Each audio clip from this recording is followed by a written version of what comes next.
हमारे जमाने में साइकिल 3 चरणों में सीखी जाती थी। पहला चरण केची, दूसरा चरण डंडा व तीसरा चरण था गद्दी। तब साइकिल चलाना इतना आसान नहीं था, क्योंकि तब घर में साइकिल बस एक होती थी जिसे पापा ही चलाया करते थे। तब साइकिल की ऊंचाई 24 इंच हुआ करती थी, जो खड़े होने पर हमारे कंधे के बराबर आती थी। ऐसी साइकिल से गद्दी चलाना मुनासिब नहीं होता था।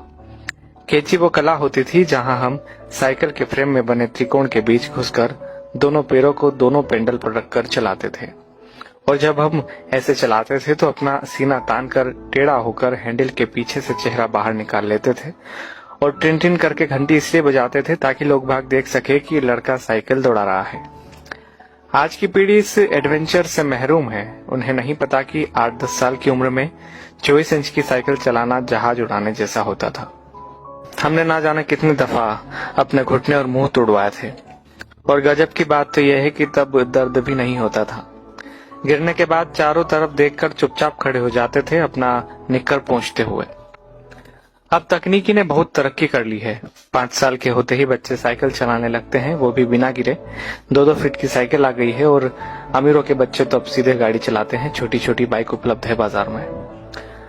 मगर आज के बच्चे कभी नहीं समझ पाएंगे कि उस छोटी सी उम्र में बड़ी साइकिल पर संतुलन बनाना जीवन की पहली सीख होती थी, जिम्मेदारियों की पहली कड़ी होती थी, जहां आपको यह जिम्मेदारी दे दी जाती थी कि अब आप गेहूं पिसाने लायक हो गए हैं।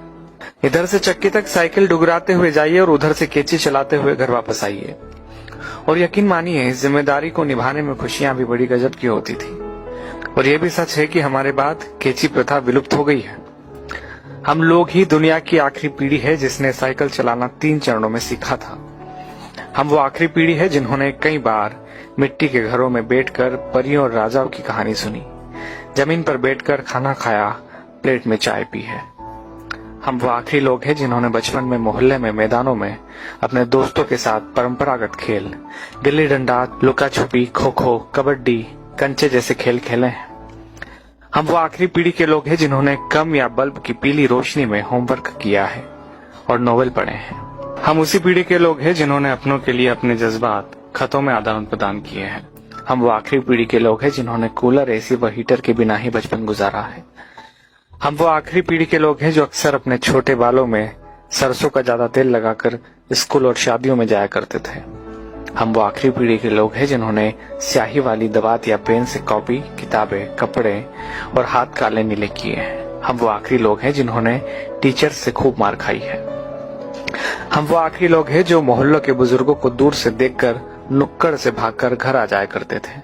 हम वो आखिरी लोग हैं जिन्होंने गोदरेज सोप की गोल डिबिया से साबुन लगाकर शेव बनाई है, जिन्होंने गुड़ की चाय पी है, काफी समय तक सुबह काला या लाल दंत मंजन या सफेद टूथ पाउडर इस्तेमाल किया है।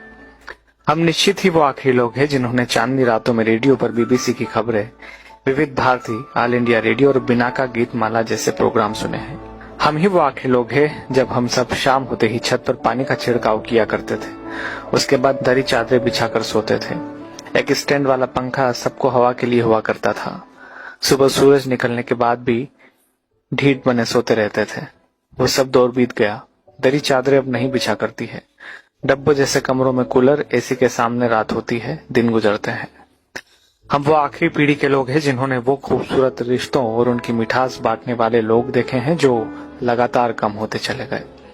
अब तो लोग जितना पढ़ लिख रहे हैं उतना ही खुदगर्जी, अनिश्चितता, अकेलेपन व निराशा में खोते जा रहे हैं।